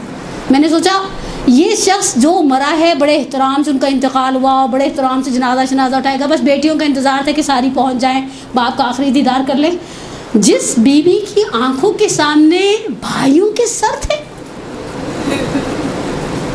سر, ایک جملہ کہا ہے ہمارے مقاتل نے, روزہ ہی استاد میں سید عبداللہ فاطمی نے اس جملے کو بعض مصادر سے نقل کیا ہے, ذرا کہ جناب سید الشہداء کے سر سے کہتے ہیں کلم, اپنی بیٹی سے کچھ جملے کہو.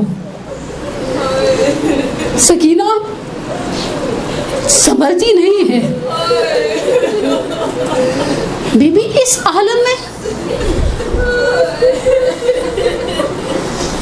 کہ کیا پیس آف مائنڈ ہوگا شہزادے کے پاس. مجھے نہیں معلوم, میں نے پچھلے دنوں ایک عراقی ڈاکومنٹری دیکھی تھی, اس میں دکھایا سید الشہداء کی آنکھیں نیم وا تھیں, آدھی کھلی ہوئی آنکھیں تھیں. واللہ عالم, مجھے نہیں پتا, میں نے کہا نا میں نے یہ چیز کبھی مقتل میں نہیں پڑھی, لیکن اس نے کہا جب دیکھتی تھی میں بھائی کے چہرے کی طرف تو احساس ہوتا تھا اس بھائی نے آخری لمحات میں مجھے کیا کہا تھا. منہ سے کوئی ایسی بات نہیں کہنا جو قدر و قیمت کو گرا دے. پیس آف مائنڈ نہیں تھا شہزادی کے پاس. فزیکلی فٹنس کی بات کرتی ہیں. میں نے ابھی آپ کے خدمت میں سوگنامہ آل محمد کا آغا محمد علی شہری, اردو میں کتاب کا ترجمہ سوگنامے کے نام سے ہی ہے, اور ہمارے کراچی میں پرنٹ ہوئی ہے یہ کتاب پہلی مرتبہ. بہت جملے میں نے آپ کی خدمت میں نقل کیے نا, 25 سے 26 بچے. بعض جگہ پر ایسا ملتا ہے جب کوئی بچہ گرتا تھا جناب زینب اپنے آپ کو پشت ناقہ سے گرا دیتی تھی, اور جناب زینب کے رکنے سے قافلہ رک جاتا تھا, اور شہزادی لوگوں سے کہتی تھی تم میں کوئی صاحب اولاد ہے اس بچے کو دفنا دینا. مجھے نہیں معلوم, مجھے کہیں نہیں ملا تاریخ میں واقع کربلا کے بعد پہلی مرتبہ کھانا کب کھایا. میں نے کہا نا ہمارا ایک عزیز جاتا ہے, کوئی منہ میں نوالے بھی بہت اصرار سے ڈالتے تو دل نہیں چاہتا کھانا کھانے کو. دل کو جب انسان کی آگ لگی تو اسے کھانا پینا یہ سب چیزیں اچھی کھانے لگتی ہیں عزیزان من.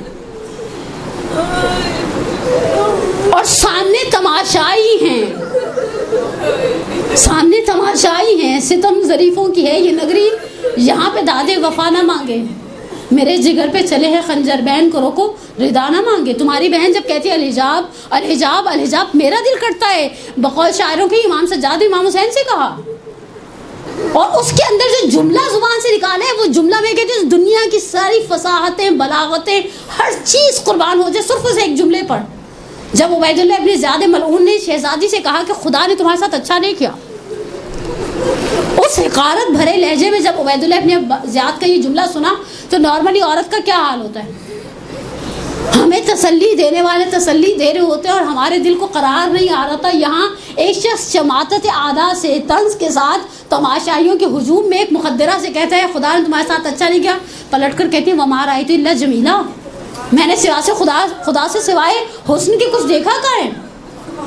یہ وہ کمال ہے، یہ وہ مقام ہے. سید الشہداء کی بات کا کس طرح سے پاس رکھا، لیکن اس پاس رکھنے کے لیے کیسا صبر چاہیے تھا. میرے آخری ایک اور جملہ چھٹے امام صادق آل محمد امام جعفر و صادق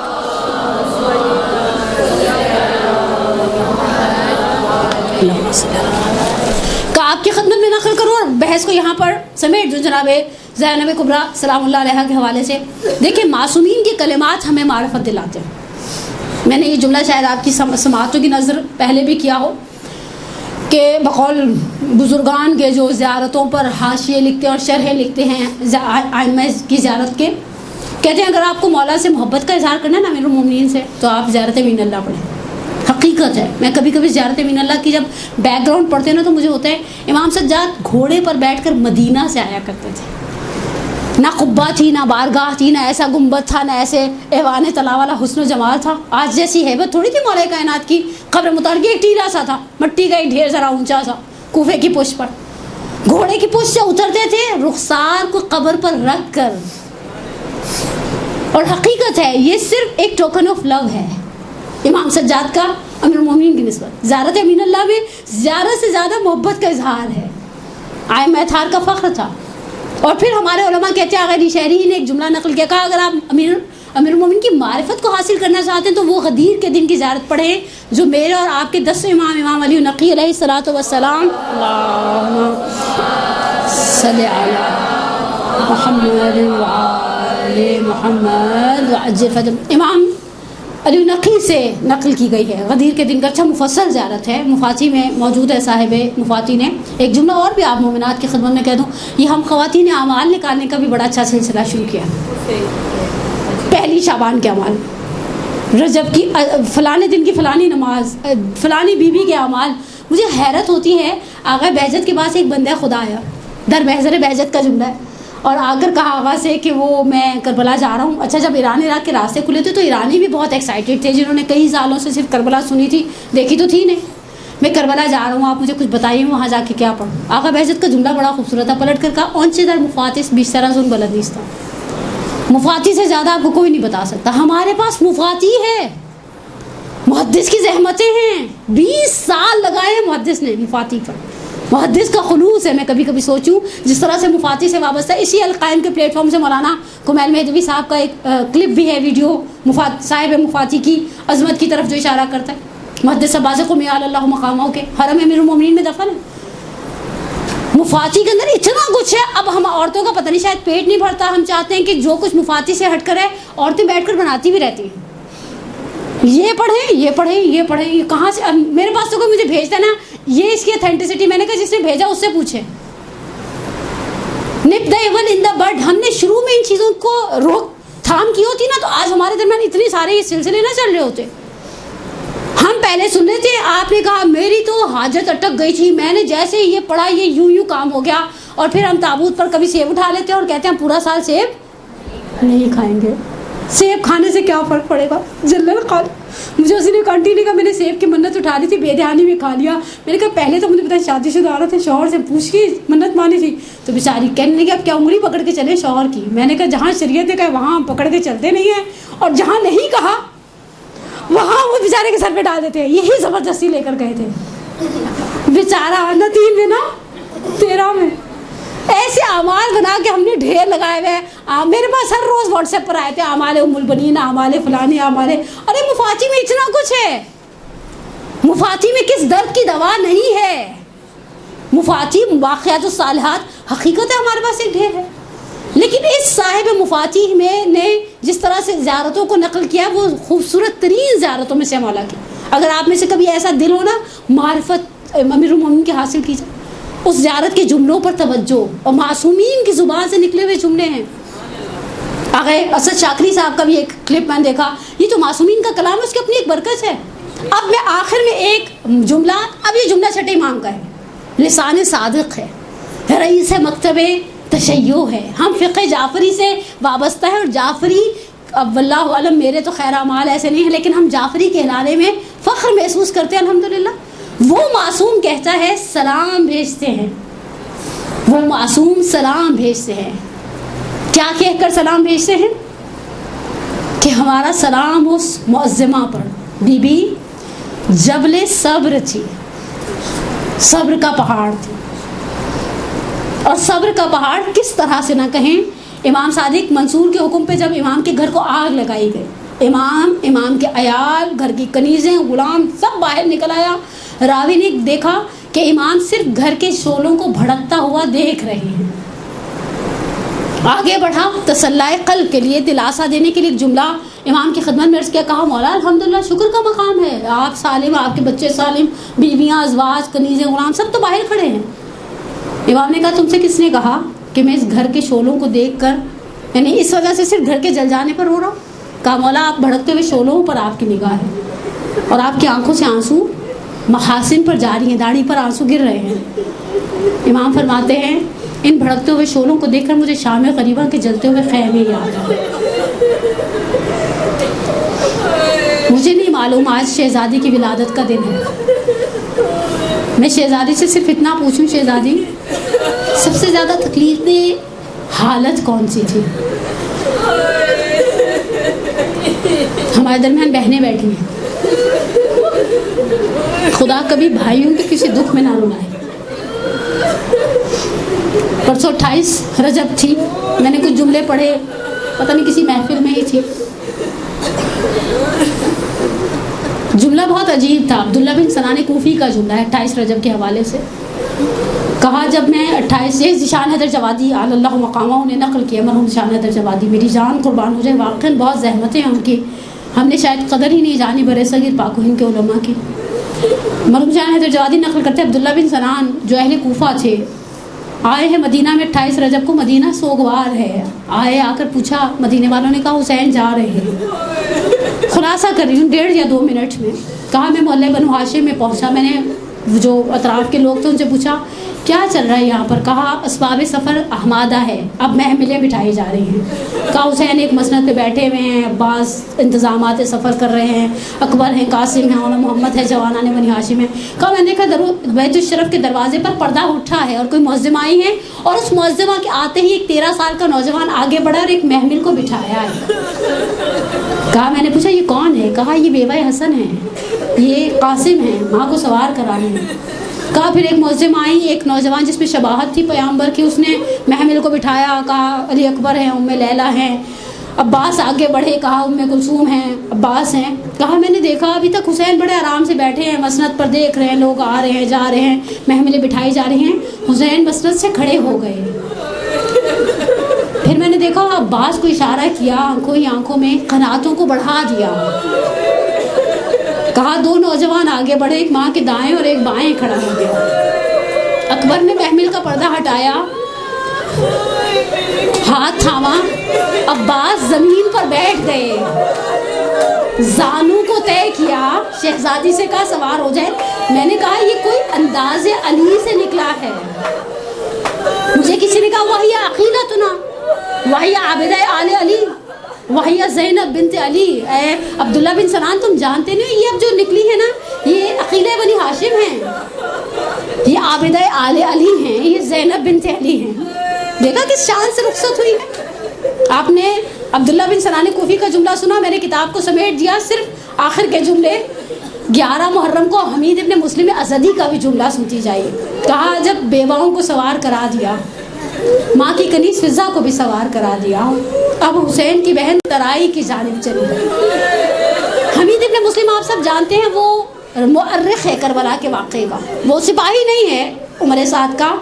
کہا میں نے سنا تھا زینب بیٹوں کے ساتھ آئی ہے، مجھے اس چیز کا احساس تھا یہ بیٹوں کو آواز دے گی اونا محمد اب ماں سوار ہونا چاہتی ہے، لیکن میں نے دیکھا علی کی بیٹی کے لب ہلے، صرف ایک آواز زیر لب تھی، یا اخی ابو الفضل عباس، عباس کہاں ہو؟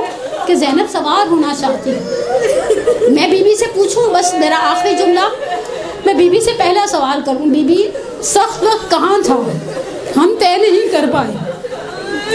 وہ وقت سخت تھا جب 5 سال کے سن میں رات کی تاریکی میں ماں کا جنازہ اٹھا، جب آپ بابا کے اور دروازے کے درمیان آ کر کھڑی ہو گئی اور آپ نے کہا بابا ماں کے بغیر کس طرح سے رہیں گے. ہماری ایک استاد ایک جملہ پڑھا کرتی تھی، میں نے آج تک تاریخ میں یہ جملہ نہیں پڑھا، لیکن اور مجھے یہ بھی نہیں معلوم کہ ہماری وہ استاد زندہ ہیں یا خدا اگر دنیا سے جا چکے ہیں تو خدا ان کی کبیرہ صغیرہ گناہوں کو انشاءاللہ معاف کرے. وہ کہا کرتی تھی جناب زینب کو آخری وقت میں جناب سیدہ نے کہا تھا بہنیں چھوٹی ہوں یا بڑی بھائیوں کے لیے ماں ہوا کرتی ہیں. دیکھو زینب میرے حسین کو تنہا نہیں چھوڑنا. اور ہم ہمیشہ کہتے ہیں نا زینب نے بھائی پر قربان کر دی پسر، نہیں، زینب کی قربانی امام وقت کے حوالے سے تھی. زینب کو احساس تھا، زینب کی معرفت کا وہ مقام تھا. لیکن جب امام صادق کہہ رہے صبر کا پہاڑ ہے، دیکھیں صابر نہیں کہا، صبورہ نہیں کہا، صبر کا پہاڑ کہا. میں بیوی سے پوچھوں بیوی وہ رات کس طرح سے گزاری ہوگی جب صحن خانہ میں چھوٹی بہن اور 2 بھائیوں کے ساتھ تھی اور بابا ماں کے جنازے کے بعد بقی میں جا کر قبروں کے نشان بنا رہے تھے. یا اس سے زیادہ سخت وہ رات تھی جب نصف شب میں بابا نے جامع شہادت نوش کیا. لیکن میرا دل یہ کہتا ہے یقینی سی بات ہے، دیکھیں کچھ جملے محتاج نہ تاریخ کے ہیں، نہ مقتل کے ہیں، نہ مورخ کے ہیں. یہ چیزیں انڈرسٹوڈ ہوتی ہیں جب بابا کو دفنا کر بھائی پلٹے ہوں گے تو بھائیوں نے سر پر ہاتھ ضرور رکھا ہوگا اور کہا ہوگا زینب ابھی ہم ہیں نا. یہ شاید اس سے زیادہ مصیبت اس وقت آئی ہو جب صحن میں پڑے ہوئے جنازے میں سے تابوت میں سے تیر نکالنے کی بات آئی. لیکن بیوی ایک بات ہم سب جانتے ہیں، یہ وہی جملہ ہے جو امام حسن کی زبان سے نکلا شب 28 صفر، جب امام حسین نے آپ کو دیکھ کر گریہ کرنا شروع کیا اور کہا بھیا آپ کے بعد زندگی کیسے گزرے گی. کہا لا یوم کا یوم کا یا ابا عبداللہ، حسین تمہارے دن جیسا کوئی دن نہیں ہے. شاید مجھے نہیں معلوم، ہمارے بعض بڑے منابر نے، مرحوم شاہ حیدر جوادی نے پڑھا اور بعض بزرگواروں نے پڑھا کہ شام غریبہ کی تاریکی میں بابا آئے تھے اور کہا تھا تم تھوڑی دیر کے لیے آرام کرو، میں پہرے پر ہوں. مجھے نہیں معلوم، میں نے آج تک اس روایت کی سند نہیں دیکھی، لیکن مجھے نہیں معلوم وہ رات شب 11 محرم کیسے گزاری تھی. ہمارے مراسیوں نے، یعنی ہمارے شعری جو ہے مرثیے ہیں اور نوحے ہیں، ان میں شب عاشور کا بہت تذکرہ ہے. رات نہ ڈھلنا کہ اجڑ جائے گی زینب، بھائی سے دمیں صبح بچھڑ جائے گی زینب، اے رات بکھر جا تیرے بس میں ہے جہاں تک، مٹ جائیں گے کل آل محمد کے نشان تک. باقی ہے یہ منظر علی اکبر کے اذان تک. لیکن شہزادی مجھے لگتا ہے شب عاشور سے زیادہ سخت شب 11 تھی. ایک طرف اقربا کے لاشیں تھے، ایک طرف سہمے ہوئے یتیم بچے تھے، ایک طرف سید سجاد اور شب امامت کی حفاظت آپ کے حوالے تھی، اور پھر ایک طرف ان بیویوں کے ساتھ آگے کا سفر تھا. لیکن حقیقت ہے وہ صبر کا پہاڑ جس مقام پر کھڑا رہا، جس مقام پر عام زندگی کے اندر شاید ایک بڑے سے بڑا مرد بھی صبر نہ کر پائے، صرف صبر نہیں کیا. جناب سید زینب کی زندگی کا آخری سبق جو آج کے حوالے سے میں آپ کو دینا چاہتی ہوں، صبر اس شان سے کیا کہ دشمن کو اس مصیبت کے اوپر تعجب ہوا. صبر اس شان سے کیا، کہیں پر اپنے آپ کو ہلکا یا نعوذ باللہ من ذالک جسے کہ نا اپنی ویلیوز کو ڈاؤن نہیں ہونے دیا. شہزادی نے مصیبتوں میں سربلند رہی، دین کے علم کو زمین پر گرنے نہیں دیا. کسی مقام پر نہیں ملتا، چادر کے حوالے سے ملتا ہے شہزادی نے حجاب کا تقاضا کیا، کوفے میں کیا، بعض مقامات پر شام کے حوالے سے ملتا ہے، لیکن کہیں کھانے کا نعوذ باللہ تقاضا کیا ہو نہیں ملتا، کہیں پانی کا تقاضا کیا ہو نہیں ملتا. شہزادی نے صبر کیا. شہزادی کی سیرت پر چھا گئی ان کی یہ صفت کہ وہ صبر کا پہاڑ بن گئی. پلے زینبیہ سے کھڑے ہو کر جو بہن یہ سب دیکھ لے، پروردگار بحق اخیل بنی ہاشم عابدہ آل علی، بقول شاعر کے سید الشہداء نے شمر لعین سے کہا خیام سے کر پشت مجھے آل نہ دیکھے، اس رنگ میں کوئی دل پامال نہ دیکھے، ماں جائے میرا دشت میں یہ حال نہ دیکھے، زینب تیرے ہاتھوں میں میرے بال نہ دیکھے، جس شخص کے لاشے پہ بہن رونا تھی. پتہ نہیں روئی تھی یا رونے والوں کو تسلی دے رہی تھی. مختل میں کبھی بچے گنتی ہیں، کبھی ام کلثوم سے کہتی ہیں 3 بچے کم ہیں. جب بہن کے ساتھ مقتل کی طرف میں کبھی صرف سوچتی ہوں تو میرا واقعی میرے تصور سے والا تر ہے. مقتل میں رات کی تاریکی میں بچے ڈھونڈ رہی ہیں. 2 بچوں کو دیکھا ایک دوسرے کے ساتھ گریبان گیر ہیں, یعنی ایک دوسرے کے گریبان میں ہاتھ ڈال کے ہیں. ایک بچے سے یہ کلثوم سے کہتی ہے ایک تم اٹھاؤ ایک میں اٹھاتی ہوں. دیکھا سینے پر گھوڑوں کی چاپوں کے نشان ہیں. اور پھر ترائی کی جانب مقتل کی جانب جا کر کہتی سکینہ آواز دو. بھیا کی امانت کی حفاظت نہیں کر پائی. اکلاش سربریدہ پر جب سکینہ کو گود میں لیا. اب یہاں مقتل نہیں ہے, ممبر ایک جملہ کہتے ہیں شہزادی نے کہا پھوپھی اماں تھوڑی دیر سونے دیتی مجھے. کہا کس طرح سے کہتی ہوں لاش پہ در کی ہے. لاش 2 چیزوں سے پہچانی جاتی ہے, یا سر سے یا لباس سے. لباس مندرس تو 12 پارہ ہے اور سر لین اتار کر لے گئے. کہا پھوپھی اماں مجھے نہیں معلوم. جب رخسار پر پہلا تماچا پڑا میں نے بابا کو یاد کیا. جب کرتے کے دامن میں آگ لگی میں نے بابا کو یاد کیا. جب کان سے لہو بہا میں نے بابا کو یاد کیا. میں مقتل میں کہتی تھی یا اباتا, یہ لاش سربریدہ کہتی تھی یا بنیا الیہ الیہ. پروردگارہ تجھے یا رب الحسین اشفی صدر الحسین بظہور الحجہ. پروردگارہ تجھے اس ماہ شعبان المعظم کے حلول کا واسطہ, پروردگارہ تجھے واسطہ محبت والے محبت کا, تجھے آیات شعبان المعظم کا واسطہ. اس مہینے میں ایسی ولادت رکھی کہ پھر اول سے آخر تک شہادت نہیں رکھی. حسین کا ایسا لاڈ اٹھایا پروردگارہ تو نے محمد والے محمد کے صدقے میں, سید الشہداء کے صدقے میں, اس بہن کے صبر کے صدقے میں. مالک سبتین کا ایک جملہ ہے, راوی کہتے ہیں میں نے کبھی کسی عورت کو ایسے نہیں دیکھا. بھائی کی کٹی ہوئی رگوں پر منہ رکھ کر کہا ان خیرتنی بینک و بین الرحل, اگر مجھے اختیار دے دیا جائے تیرے پاس رکنے میں اور یہاں سے چلے جانے میں یہیں بیٹھی رہوں گی تمہاری لاش کے پاس, چاہے صحرا کے جانور مجھے کھا جائیں. پروردگارہ تو جو صابرہ بہن کا واسطہ دے کر ہماری سب سے بڑی حاجت ہمارے ولی کے ظہور میں تعجیل فرما, ہمارے گناہ کبیرہ صغیرہ کو معاف فرما.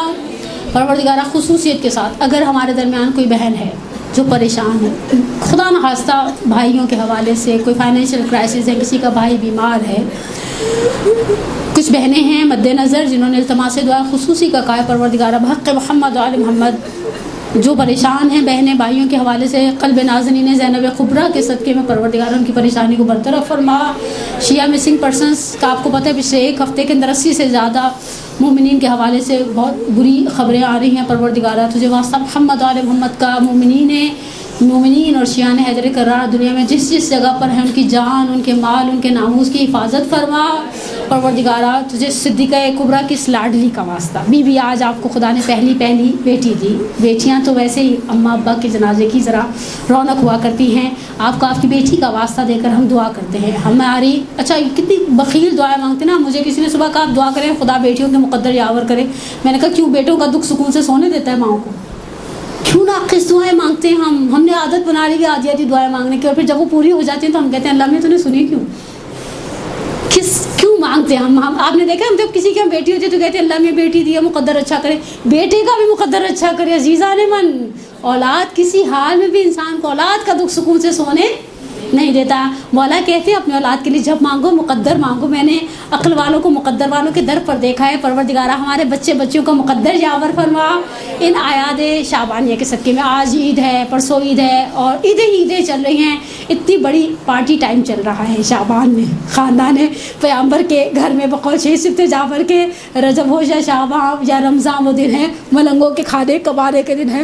ہمارے بھی اچھے کپڑے پہن کر میلادوں میں جانے کے دن ہیں. پروردگارہ ہمیں ہمارے بچوں کی خوشیاں دکھا, انہیں ہمارے لیے باقیات الصالحات میں سے قرار دے. ہم سب کا خاتمہ بالایمان فرما. ایک خصوصی دعا آپ ساری بہنوں کے لیے جو سنڈے والے دن نکلتے ہیں نا. میں جب بھی آتی ہوں سنڈے والی مومنات کے لیے بڑی دعا کرتی ہوں. بیچارے سارے لوگ سو رہے ہوتے ہیں نا دوپہر میں, اور ہم بیچارے یہاں بیٹھے. میں تو خیر بیچاری نہیں ہوں, لیکن آپ لوگ مجھے سننا 1.5 گھنٹہ, کتنا صبر والی بات ہے. میرا بس چلے نا تو میں ہر درس میں جا کر 2 پیناڈول بانٹتی رہوں, آپ بھی کھا لیں آپ بھی کھا لیں. یا بعض لوگوں کو آنکھیں بند کرو ریلیکس ہو کے سو جائیں, آپ کو ثواب تو مل گیا, آپ گھر سے نکلی درس کی نیت سے, آپ کو ثواب مل گیا, آپ کا ثواب خدا کی بارگاہ میں محفوظ ہے. لیکن حقیقت ہے جو نکلتا ہے, فضل اللہ المجاہدین علی القاعدین اجرا عظیما. پروردگار انشاءاللہ آپ کے آنے کو, بیٹھنے کو, پڑھنے کو, سننے کو قبول فرمائے, آپ کو دنیا اور آخرت کی بہترین نعمتوں سے مالا مال فرمائے, اور جناب زینب سلام اللہ علیہ کے صدقے میں ہم سب کو دنیا میں سید الشہداء کی زیارت اور آخرت میں ان کی شفاعت سے بہرامند فرمائے. اپنی صحت, سلامتی, اپنی پریشانیوں کے دور ہونے کے لیے اور اپنی حاجات کی قبولیت کے لیے صلوات پڑھے محمد و آل محمد پر.